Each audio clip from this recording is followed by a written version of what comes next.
নমস্কাৰ, মোৰ নাম শ্ৰী গুৰুপ্ৰসাদ দাস। মোৰ ঘৰ বাউনবুৰীত।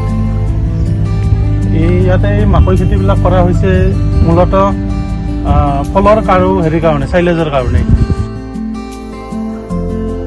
মই পুৰবী টাপা দুগ্ধ উন্নয়ন ছ'চাইটিৰ লগত জড়িত।